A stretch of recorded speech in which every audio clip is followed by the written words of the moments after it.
Thank you, Dr. Joko and all panelists for such an informative discussion. And now let's continue with the final session of the day. Please welcome Dr. Han Fumin.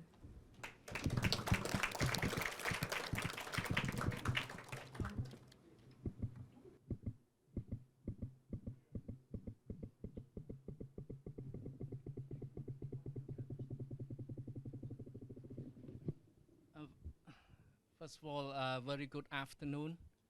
And I think this is going to be the last session, but one of the most important session after we gone through the whole day, actually to understanding how actually countries start at different stage with different speed toward the carbon neutrality. I think countries embark on different stage because they are in different economic circumstances. So some countries actually rely heavily on fossil fuel, and we need to understand such kind of infrastructure. And the more important that as we are moving toward carbon neutrality, we need to also balance about energy security. I think this is what this section actually meant to be. And join us today, this session, by 4 important speakers.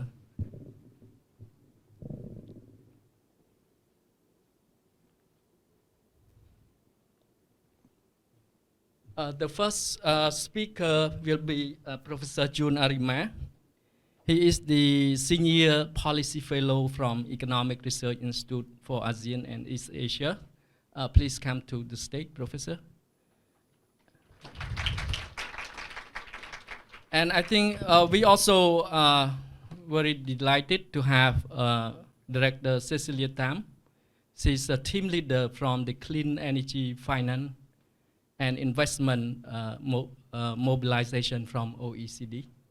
Cecilia, are you there? Thank you. Yeah. We also have this session joined us by Mr. Masayuki Fujiki-san, the Managing Director and Head of the Structured Finance Solution Product Division from the MUFG Bank. Fujiki-san, okay, you are there, thank you. And we also joined this session by Mr. Soda Takeshi, the Director for Petroleum and Natural Gas Division of the Natural Resource and Fuel Department from Ministry of Economy, Trade and Industry, MITI, Japan. What I'm going to do, actually, as you see that this session, it will be important because as we talk the whole day, I think we need to secure financing in order to make sure that country able to achieve carbon neutrality, whether by 2050 or beyond. At the same time, I think the priority will protect energy security based on each of the countries' circumstance, based on how their energy infrastructure has built upon and relied upon, and how they are going to transform those energy infrastructure gradually toward carbon neutrality. I think with this we have excellent 4 panelists, and I would like to invite Professor Jun Arima to hit up the stage first, and the floor is yours, Professor. Thank you very much, Dr. Pumin. And then could you please put my slides on the screen? Yes, and the first slide, please. Yes, and then the whole day we have been talking about how to balance energy security and carbon neutrality. And ERIA has been always publishing the East Asia Summit Energy Outlook. And this is the most recent one, 2020. And then we have set on 2 cases. That is a baseline scenario and alternative policy scenarios, taking into account more aggressive energy efficiency policies and more accelerated introduction of renewables. But the focus is very much placed on energy efficiency. Next one, please. So under that situation, interestingly, the necessary investment in the power generation sector in the alternative policy scenario could be less compared with BAU scenarios, because we could envisage a higher energy efficiency, less need for the power generation asset. Next one, please. But if we accelerate, if we raise the level of ambition towards carbon neutrality or carbon mitigation, then the necessary investment will further increase. And this is a case of IEJ Energy Outlook 2022 for ASEAN region. And they have set on two cases that are reference scenario and advanced technology scenarios. And advanced technology scenario will incorporate more aggressive energy efficiency as well as more aggressive clean technologies in the energy systems. And as you can see, installed capacity for the advanced technology scenario and then reference scenario, you could see more installed capacity would be necessary under the advanced technology scenarios, because you will see much more renewables in the power systems. Next one, please. And under that case, the CO2 emission will be much lower compared with reference scenarios, but not the carbon neutrality in 2050. But still, you need more energy-related investment, as you can see in the right side. And compared to reference scenarios, you will need about 40% more investment, mainly in energy efficiency sectors, but also for fuel and also power sectors as well. And this is the case for IEJ scenarios. Then let's move on to IEA scenario. Next one, please.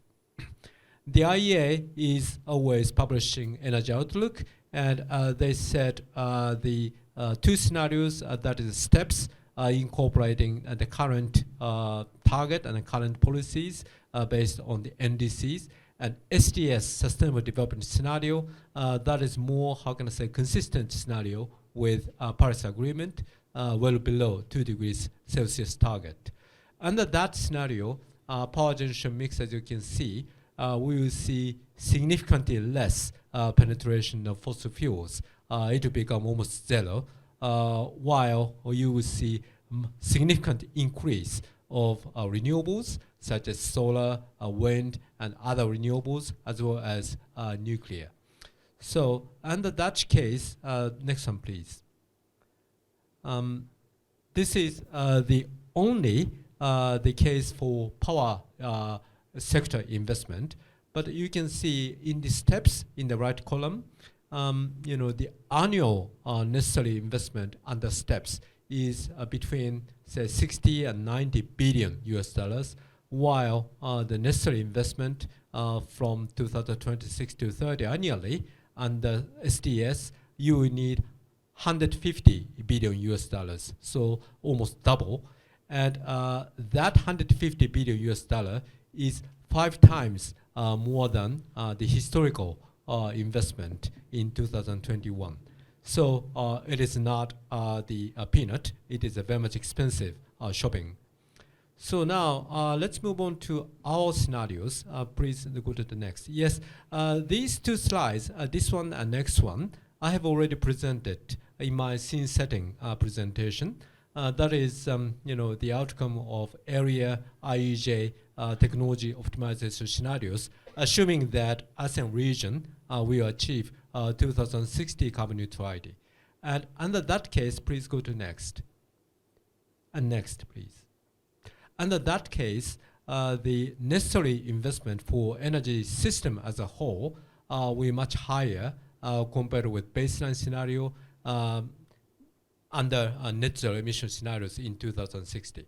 And for example, at the time of 2050, that would be about 1.2 trillion US dollars would be necessary, and that is 30% more than reference scenario. And at the time of 2060, we will need 1.6 trillion US dollars. That is about 50% more than reference scenarios. And then let's move on to the next text. Yeah, and then here I'd like to re-emphasize the importance of the transition technologies, because in the case of ASEAN countries, you cannot achieve carbon neutral energy mix overnight. And first, they need to reduce their carbon footprint, eventually achieve carbon neutrality. So in order to reduce a carbon footprint from the current usage of fossil fuels, as I emphasized in my scene setting presentation, we need early, partial, and deep decarbonization technologies. So that also need investment. And for that purpose, as I said, we have identified the 10 the transition technologies in our first set of technology list to be published later this month. And how to secure the investment for those technologies is a unique challenge for ASEAN countries, because in the international debate, there is almost unanimous consensus that we need to support green technology investment, and there is no disagreement. But for transition technologies, which is absolutely necessary for this region, there is not still, how can I say, globally shared perspectives. So Asian countries need to speak out about the necessity of these technologies, as well as the underpinning finance for those technologies. And finally, the next one, please. I also would like to emphasize the current energy crisis and how to cope with current energy crisis. And this is an excerpt from the IEA Net Zero Emission Scenario 2050. And if we assume 2050 carbon neutrality, then this graph indicates that we don't need any new oil and gas upstream investment. But in a sense, this is somehow misleading because we are not necessarily on the track to 2050 carbon neutrality globally, looking at various countries' NDCs. So the backcasting from complete carbon neutrality in 2050 and judge the necessary investment could be inconsistent with our current energy situation. And please go to the next. And this is a more bottom-up the technology necessity assessment conducted by IEF, International Energy Forum. And they say that still we will need more investment for oil and gas in 2025 and 2030. And since we have seen a very big drop of upstream investment for oil and gas in 2020 and 21 because of the oil price decrease and so on. So I think perhaps right answer will be somewhere between the IEF and IEA assessment. But we are now experiencing energy shortages. So how to cope with the current energy shortage? That is also what we need to consider. So to sum up, I think for green investment, there is widespread agreement about the need of more investment for green investment, green technologies or zero carbon technologies. But since the fossil fuel will stay in the energy mix in the Asian region, we also need the robust finance for transition technologies for reducing carbon footprint. It may not completely remove CO2 emissions from the energy system, but lower CO2 emissions is necessary for pragmatic pathway for this region. And finally, in order to cope with the current energy crisis, we should not, say, divert our attention to the necessity of a fossil fuel investment. And if we reject the new fossil fuel investment on the ground that we need to decarbonize, so no fossil fuel investment is allowed. Under that situation, maybe I think the current energy crisis could be prolonged, and energy costs will even become higher, and then that will lead to the energy poverty in many developing countries. And we quite often say sustainability is a keyword for energy policy, but that policy also needs to be sustainable in political and economical and social sense. So that concludes my the first intervention. Thank you very much for your attention. Thank you so much, Professor Arima. I think you bring up very timely about what should be the transition technology that need to be identified to support the smooth transition. If we have failed to identify appropriate technology to finance those successfully, I think we are not able to go far. We cannot lead far toward the net zero emission if we are not treat the current energy system carefully, because by the end of the day, I think the consumer need to pay, or the payment had to be somewhere, whether the government or the people need to pay this clean technologies and also energy transition. I think without further ado, I think we have a speaker from OECD, Ms. Cecilia Tam. Cecilia, the floor is yours, please. Thank you very much. To frame my remarks, I just want to first thank ERIA for the invitation to join this important forum. I was asked to comment about the OECD's work on tracking progress on the 100 billion climate finance commitment, and also to highlight some of the work we're doing on financing energy transition in emerging and developing economies. To start with the 100 billion climate finance commitment, what I'd like to do is provide the latest progress on this. What we saw is that climate finance from developed to developing countries continued to grow between 2019 and 2020, reaching 83.3 billion provided and mobilized in 2020. This increase is encouraging, but it still falls just under 17 billion short of the 100 billion pledge. And our analysis shows that based on announced commitments by bilateral and multilateral providers, we anticipate that this 100 billion target will be met in 2023. In terms of the energy sector, between 2016 and 2020, the energy sector accounted for about 1/3 of total climate finance provided and mobilized, with renewable power attracting more than half of the finance to the energy sector. So compared to other areas, including finance for adaptation, the energy sector does very well in terms of attracting significant amounts of climate finance to support broader energy transition in emerging and developing countries.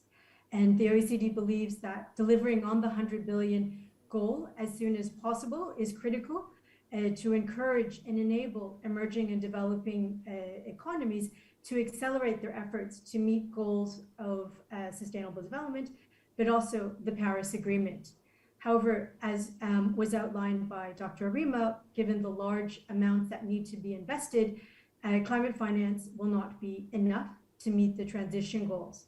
And getting the world on track to meet net zero emissions by mid-century will require an increase of more than threefold globally, reaching about $4.6 trillion annually in 2030. In emerging and developing countries, this needs to reach about 1 trillion by 2030, so representing a 4 to 5% increase from current levels. We'll need to see a massive scale up in all parts of the world, but the largest increases will need to be seen in emerging and developing countries. And to achieve that transition, we'll need to attract finance from all sources, both public and private. In terms of public finance, including development finance, we'll need to use this more effectively to be able to leverage larger amounts of private capital. And this means shifting funds away from just simply financing direct projects towards using more limited public funds to crowd in larger multiples of private finance. It's estimated that to meet the energy transition goals in emerging and developing economies, we'll need to access about 70% of all of the finance from the private sector. Governments will need to be much smarter on how they deploy scarce public finance. Many of the clean energy technologies that we'll need for the transition are already commercially viable.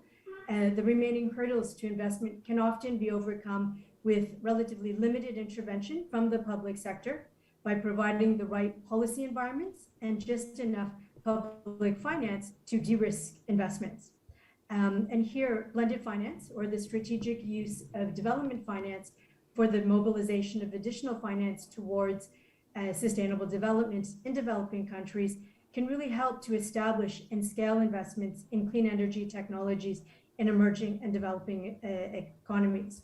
We've recently released a new blended finance guidance for clean energy, and this report highlights how blended finance can be effectively deployed to crowd in much larger multiples of commercial finance towards clean energy investments. It highlights how blended finance interventions need to be tailored to project, sector, and country-specific risks, and need to be deployed as part of a much wider suite of enabling measures. Stronger coordination, governance, and institutional arrangements will be critical to optimizing the deployment and maximizing the effectiveness of this tool.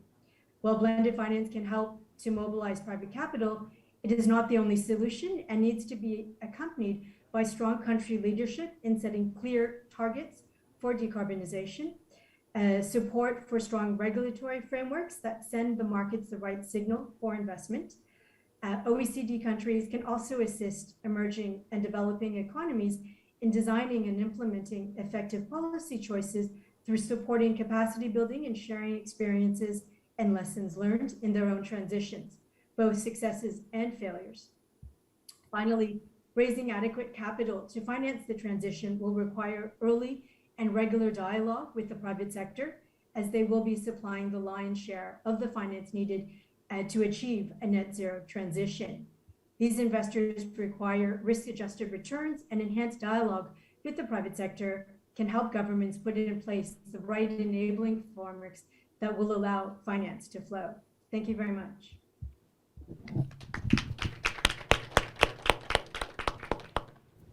Thank you so much, Cecilia. I think your point raised from OECD, I think timely, that the audience here, I think here clearly what is the position of OECD actually in at the commitment at COPE, that how developed countries are committed to support developing countries in order for them to transforming in the energy transition toward net zero emission.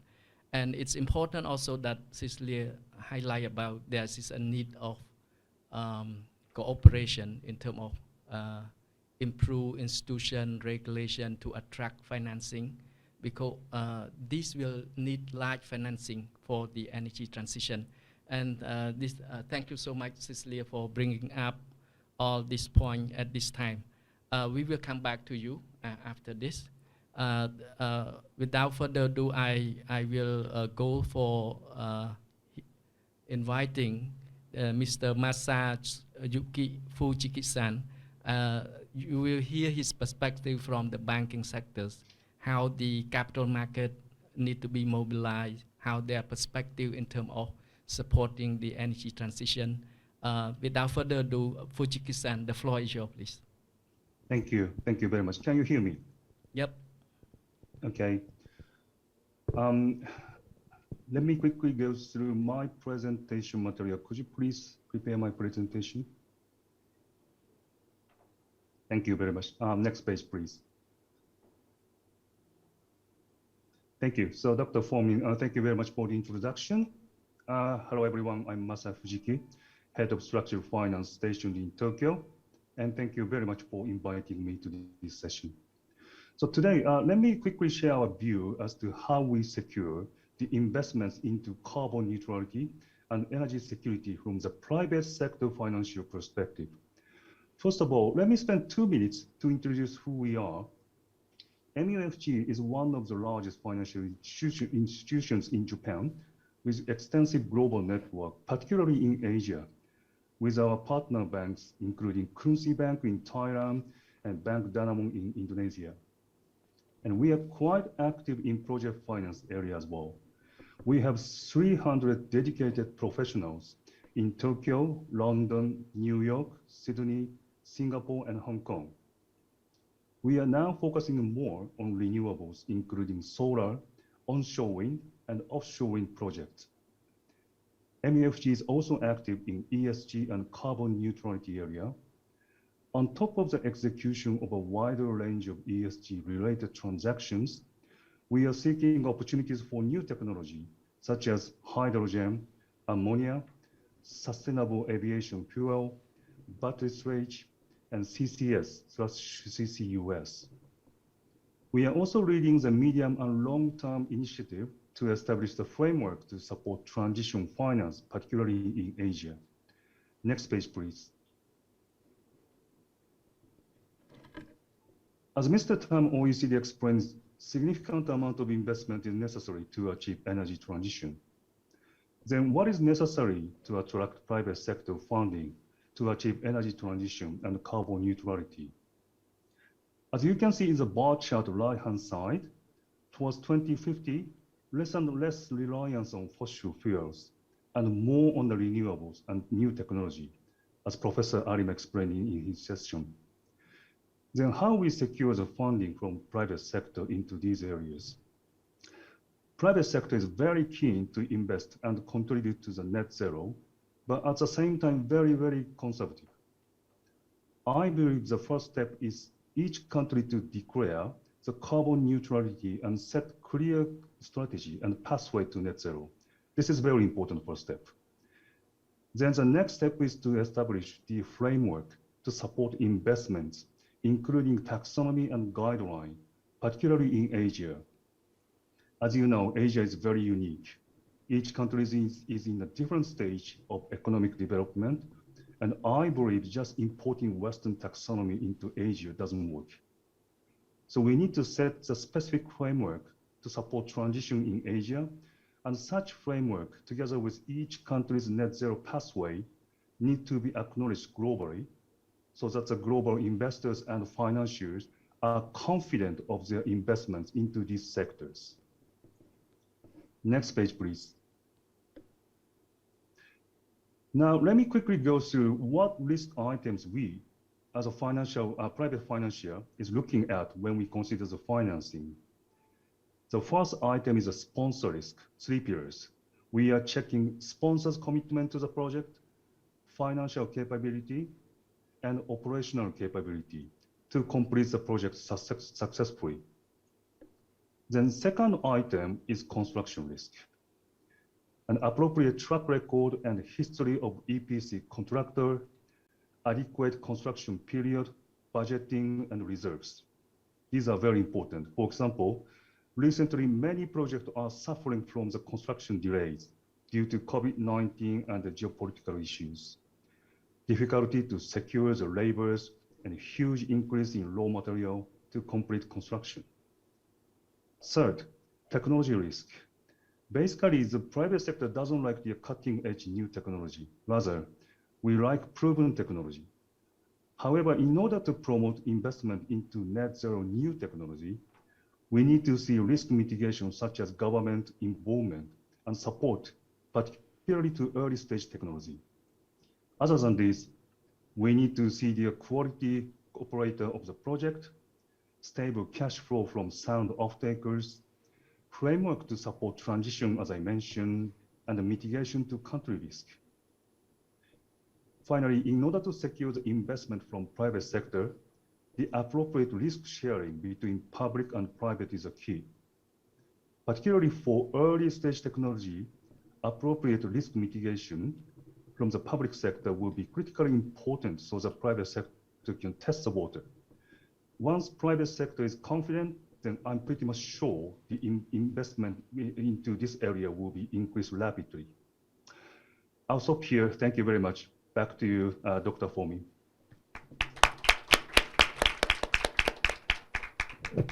Thank you so much, Fujiki-san. I think you bring a very good perspective from the private sector, particularly from financing sectors, because these technologies, the energy transition or toward clean technologies, I think there are a lot of range of technology which is not mature and which is not fully commercialization.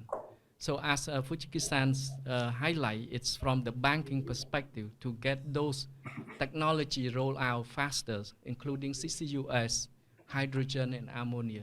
It's important to have a risk sharing, de-risking all those kind of things. It will accelerate the deployment of this clean technology, including the CCUS.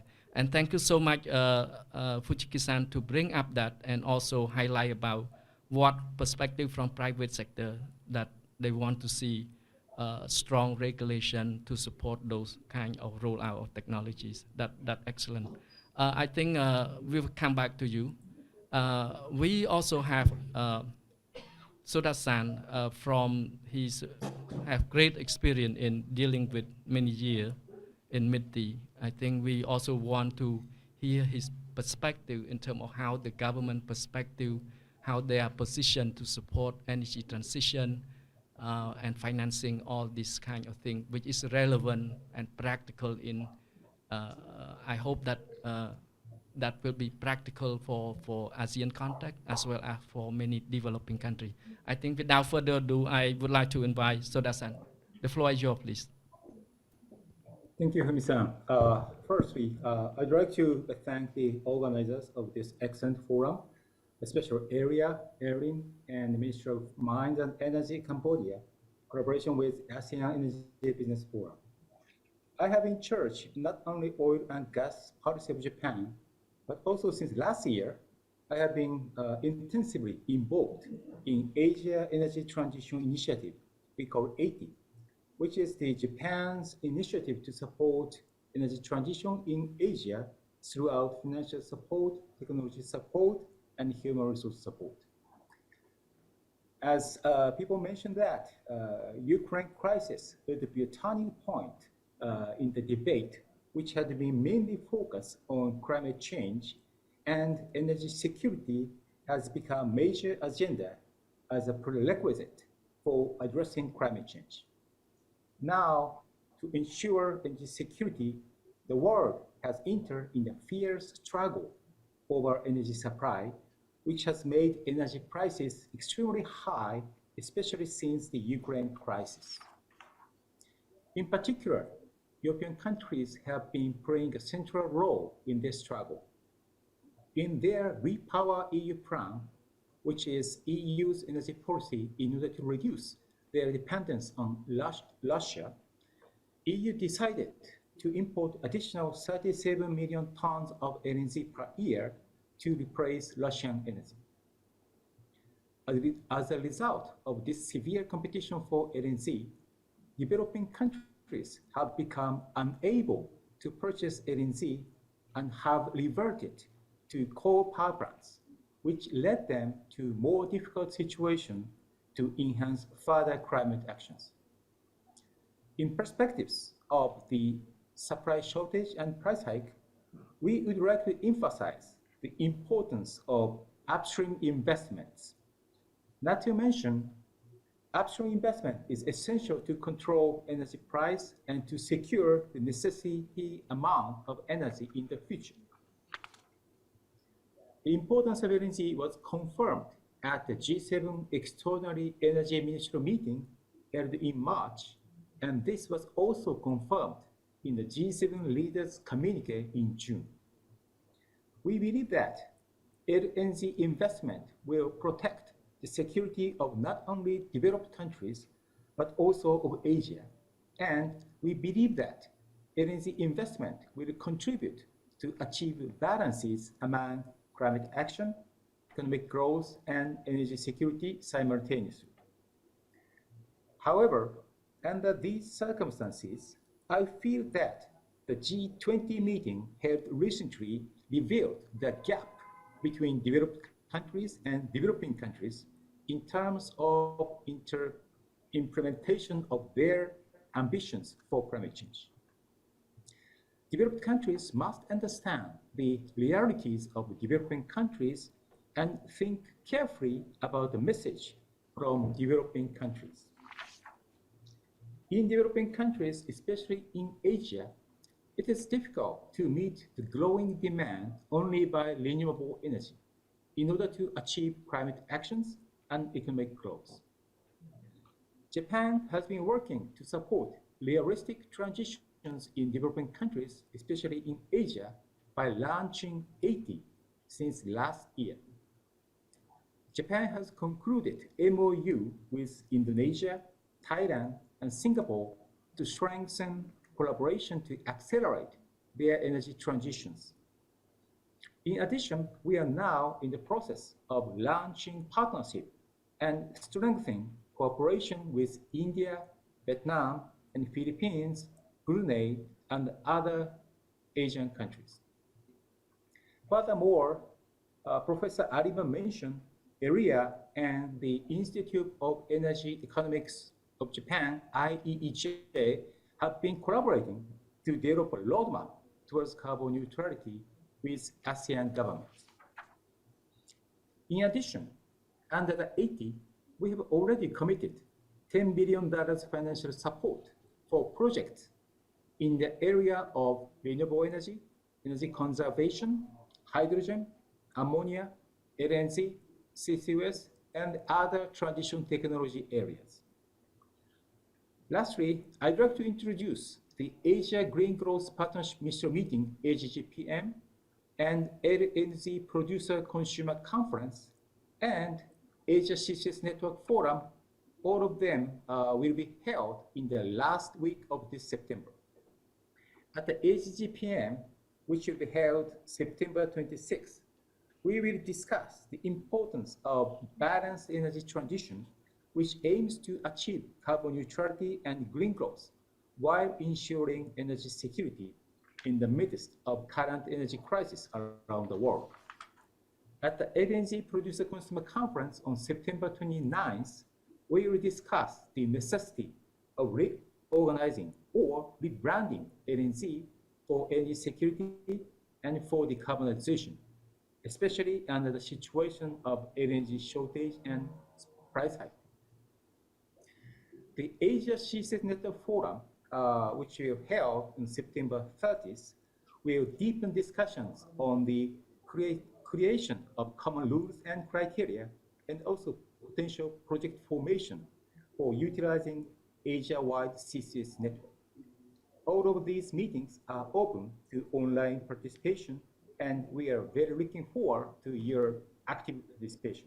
Thank you very much.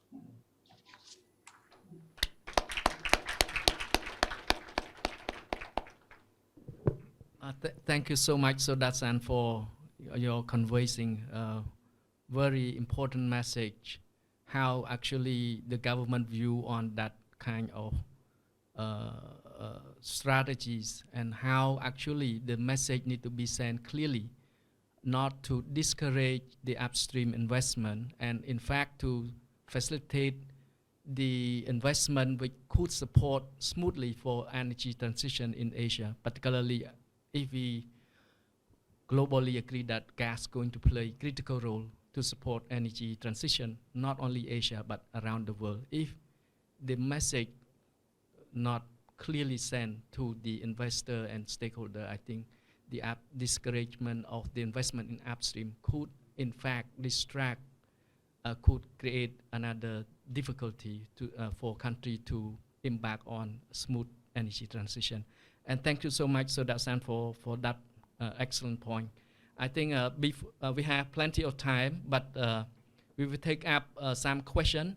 But before moving toward the question, I have some question that I want Soda-san to address. In your perspective, that should the countries, particularly I think in developing world, be prepared for mid and long-term energy investment strategy, and why it is important to have such mid and long-term investment plan to support each of the country toward carbon neutrality. If you may have your perspective to share on that, I will be appreciated. And if other also want to jump in, you are welcome. So Dasan, any point you want to share on that point? The floor is yours, please. Thank you, Fumi-san, for the questions about the importance of the mid and long-term energy investment strategy.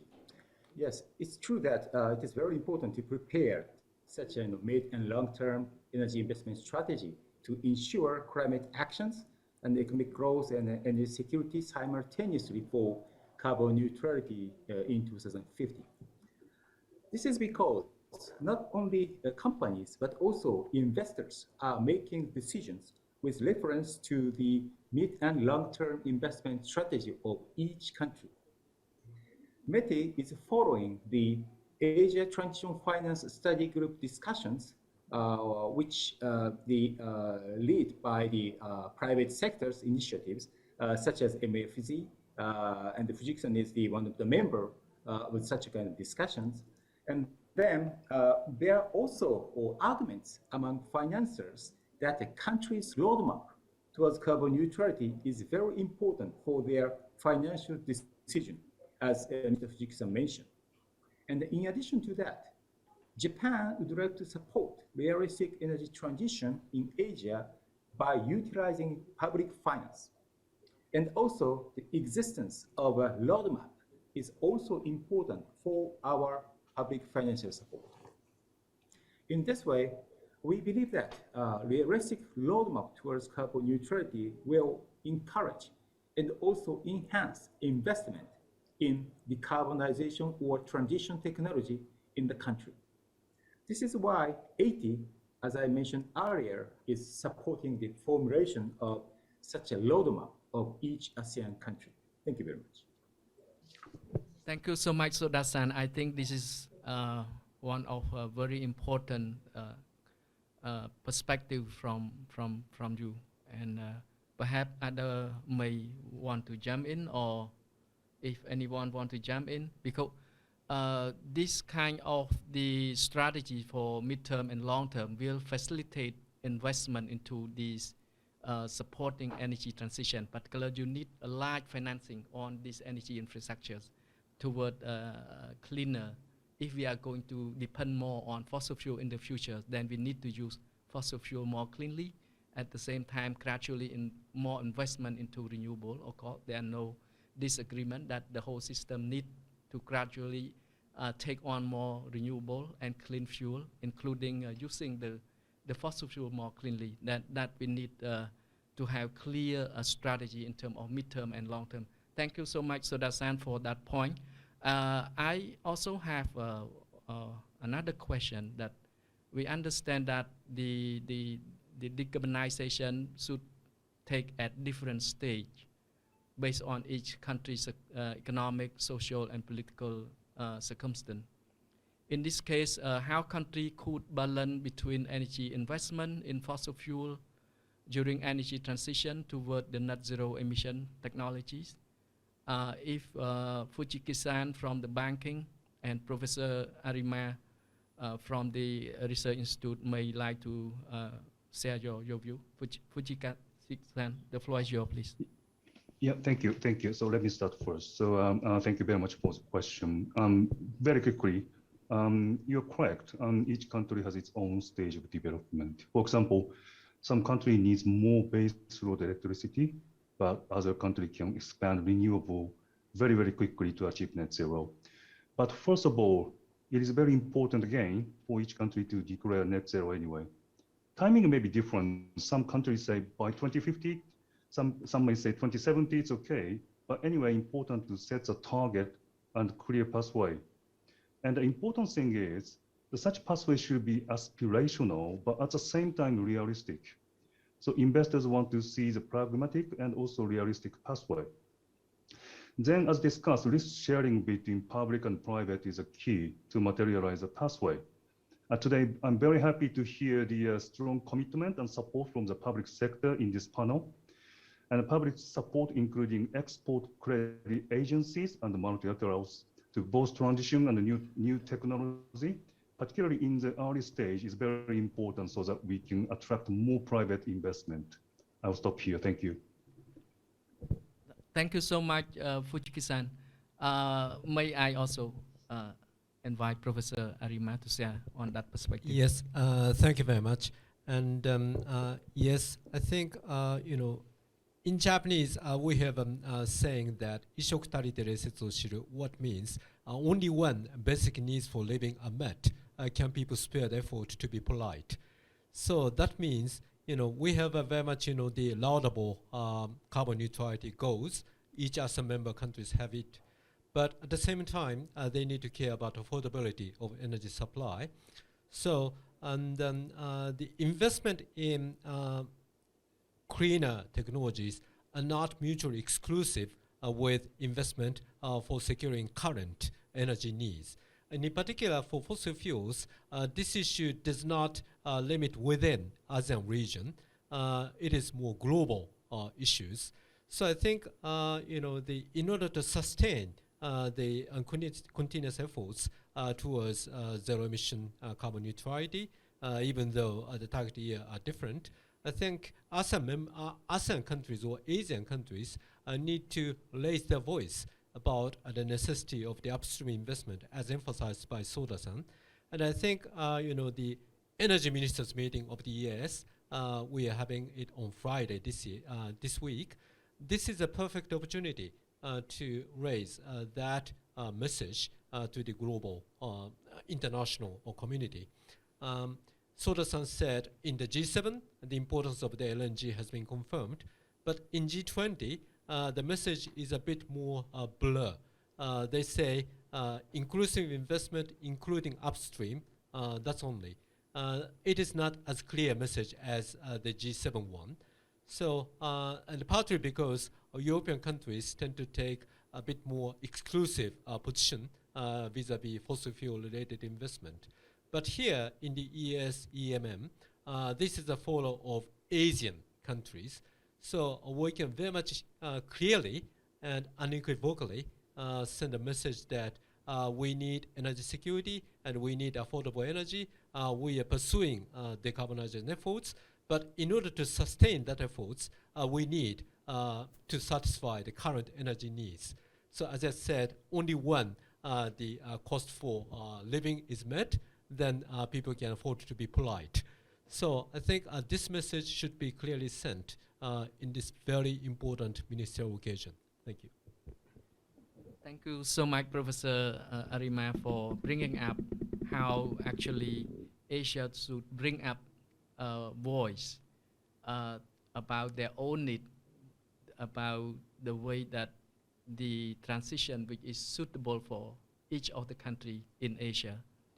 I think this is very practical because you cannot ask the countries to live directly to a system 100% renewable by burden all the current power structure which is coal-based, gas-based, and by the end of the day, who's going to pay the cost? I think, in fact, I think the government need to provide subsidy, or people have to actually pay very high cost because this decarbonization, our studies show that it's very costly, and we need to be cautious how we are moving toward carbon neutrality. And thank you so much, Fujiki-san, and also Professor Jun Arima for bringing up this point. Particularly private sectors, that they see the view from government in terms of how export credit mechanism can support their de-risking of this kind of the investment in technology. Thanks for bringing up all those points. I also want to ask Director Cecilia, in your point, I think clearly already raised that in the COP26 as well, the external support to developing country are critical for achieve the net zero emission by 2050 or beyond. In that case, could you also kindly highlight how this support from OECD to developed country can be more effectively used to support energy security at the same time to achieve carbon neutrality? Cecilia, if I may, if you have a view on that, please. The floor is yours. Thank you very much for this question. And I'd like to emphasize that when we look at collaboration in achieving energy transition and looking at how we can lower the cost of finance and meet investment needs, OECD countries are quite active in supporting emerging economies, both in terms of providing technical assistance in improving regulatory environments, supporting the identification and setting out pathways towards net zero, including providing support in developing low carbon roadmaps and transition scenarios. In addition to that, funds can be allocated, as Fujiki-san had mentioned, in terms of supporting the de-risking of investments in low carbon solutions. This includes support for renewables, as well as helping to structure transactions in such a way that it can attract more private sector finance and investment.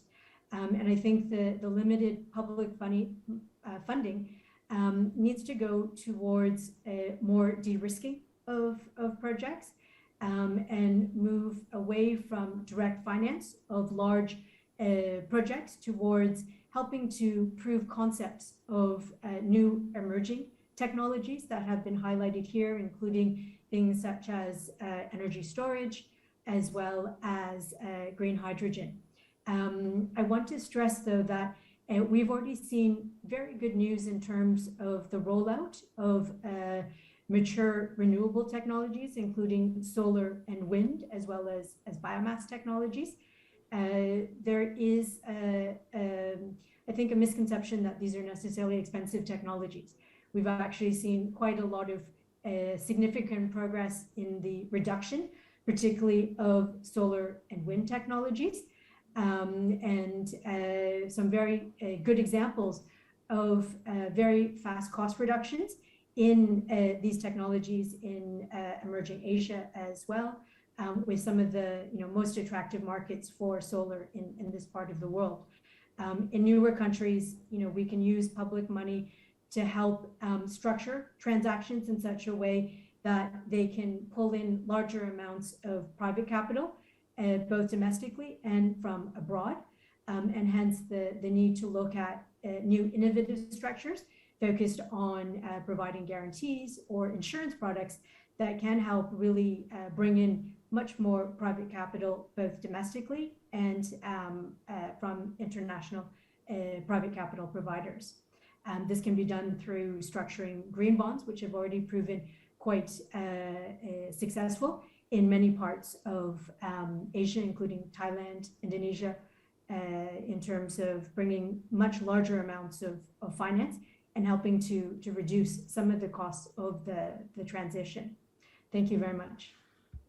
Thank you so much, Cecilia, to bring this, I think, issue up, and then which is important to support this Asia to move, I think, to move to decarbonize their emission in the future.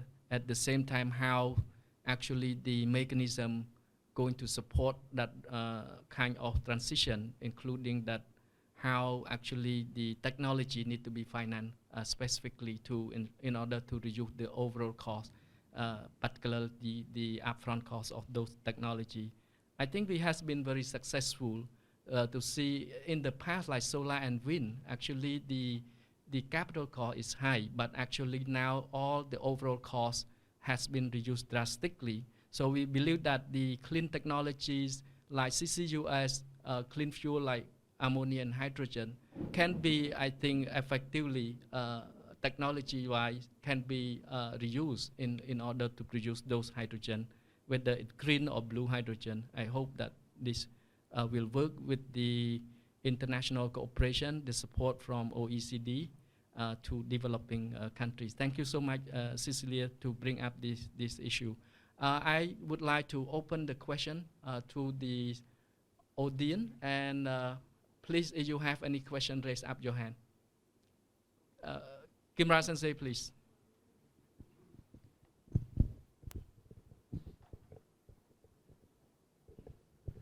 Thank you, Bhumi, and thank you very much, panelists, for your insightful presentations. I have one question. This for the energy security, it means upstream investment to the oil and gas. It is a business basis, a commercial basis. for private company to invest to the upstream. But carbon neutral, CCS, hydrogen, it's very expensive currently. So that initial stage, I think that public finance should be needed, then increasing the market, then change it to the commercial finance. But still, we need some incentive or something like if we put the price on the carbon, so that carbon pricing, carbon credit, so carbon price. So I don't know the $20, the $50, so that if company to emit CO2, they pay, so that they are interested to install the low carbon facilities and equipment. So that I have a question to the Soda-san and UFJ persons or Cecilia's. How do you think about the carbon pricing? So it is a very good policy to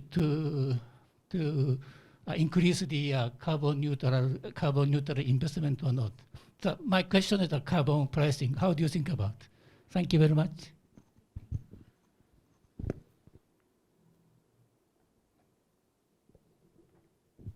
Thank you so much, Kimra Sensei. I think this is a very important question.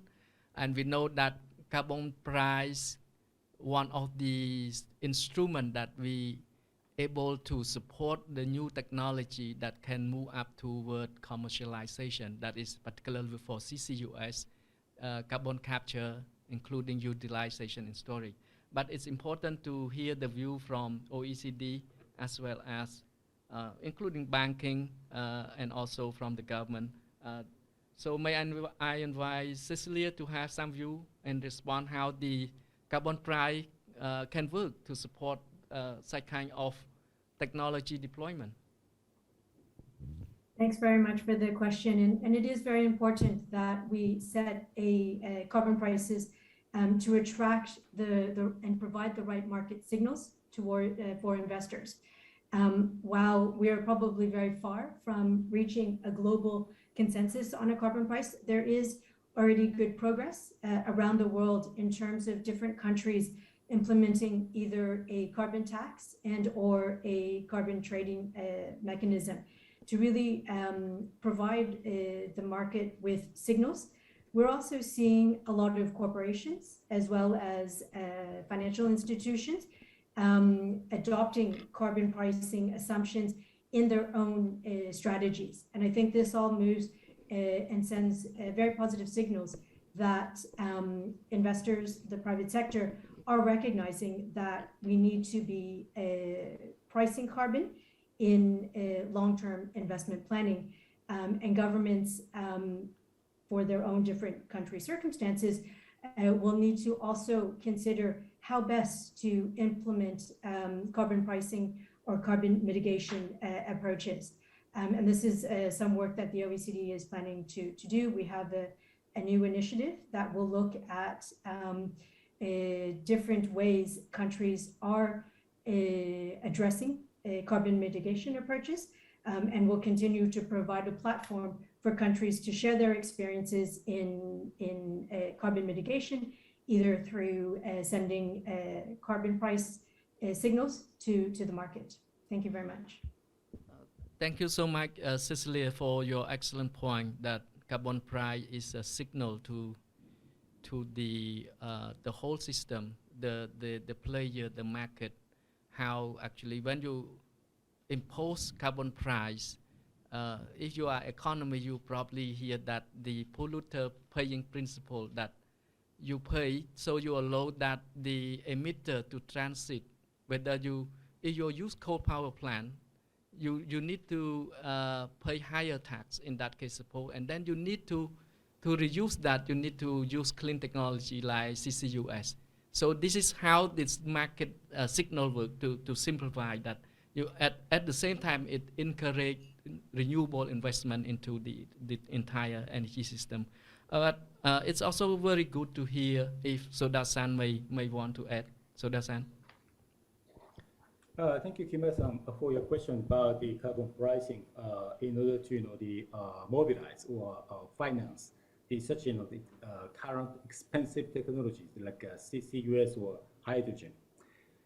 And then, as Cecilia mentioned that, I think that it's going to take time to expand or to disseminate of the carbon price in the world, because as she mentioned, the carbon price is composed of mainly like two parts. One is the carbon tax, and then the other one is the carbon trade mechanism or carbon trade market. And then still in Japan, we have discussing whether which scheme would be better for our future carbon pricing. We have not yet decided. And then if we see the other Asian countries, we believe that the carbon pricing is not formalized or formalized yet.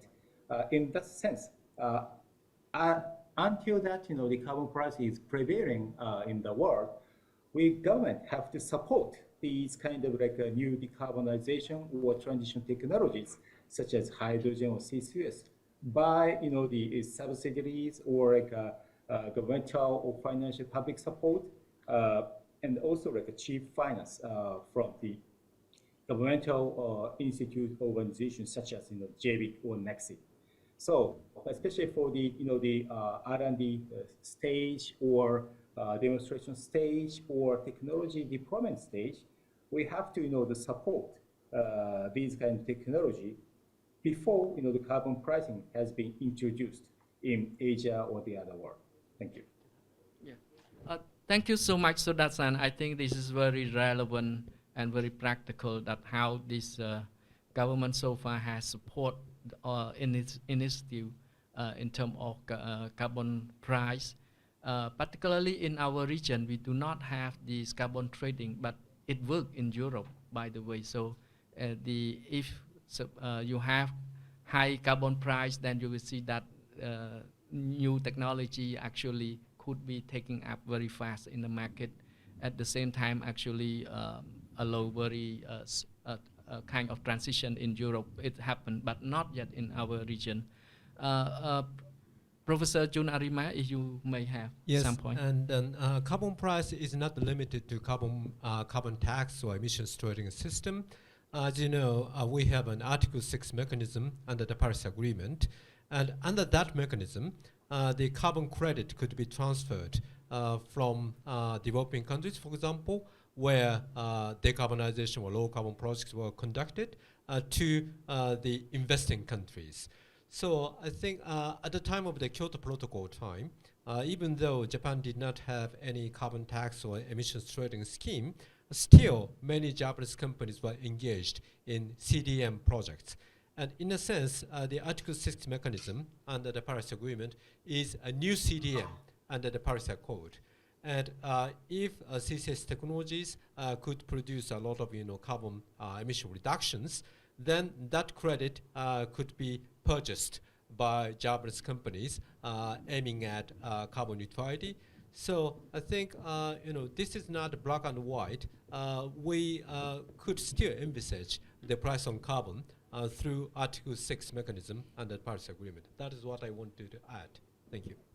Thank you so much, Professor Arima, to bring up about the carbon credit through various ways that if you are introducing technology that could reduce emission compared to the baseline, they have methodology to assess that, and that you actually earn the carbon credit as well. And this has been done globally. And in Japan, we have bilateral credit mechanism and other. And this also, in developing countries, we have natural carbon credits through forest reserve and plantation. So I think this is a very great point that we discussed on this issue. I think we also have one question because of the time. Italia, could you read the question, please? Yes, we have one question from Zoom from Mr. Arthur Damanik to Professor Arima. The transformation of renewable energy in the stage of being free, clean, and sustainable is something that is highly desirable. The question is, for countries that still rely on energy resources from their own natural resources, Do you think collaboration between stakeholder countries can be realized if the income of a countries in a region are not the same? Can the decarbonization investment be realized? Thank you. I understand. I think that question is related to regional cooperation, I think. And then one typical example of the regional cooperation for increasing the penetration of renewable is grid connection across ASEAN countries, because in some countries they have a large hydro potential, and if the grid connection could be enhanced, like we see in the EU, then that could potentially increase the potential, increase the penetration of renewables. So I think the ASEAN countries are already conducting such a regional cooperation for trans-ASEAN grid connection, and that could be further accelerated. Then that would be very conducive to clean energy future of this region. Thank you. Thank you so much, Professor Arima. I think your point is very excellent, because it has been mentioned that regional grid actually quite important to reduce overall abatement costs. That another word is the cost for the region to achieve the decarbonization. So I think this point is very, very great, and the question is excellent, and also Professor Arima respond excellently. I think because of the timing, I just want to say that we have convened this important session, and we got a very excellent perspective from OECD, from banking, from the government, and also from the research institute. I think I will not wrap up all those, because you heard clearly all the key points that we discussed about various perspectives from different agencies and institutions that need to work together to ensure that we're able to secure investment for the smooth energy transition in order to achieve carbon neutrality in the region as well as around the world. With this, let's congratulate and give a big clap for the panelists. Thank you so much. Thank you so much. Yeah.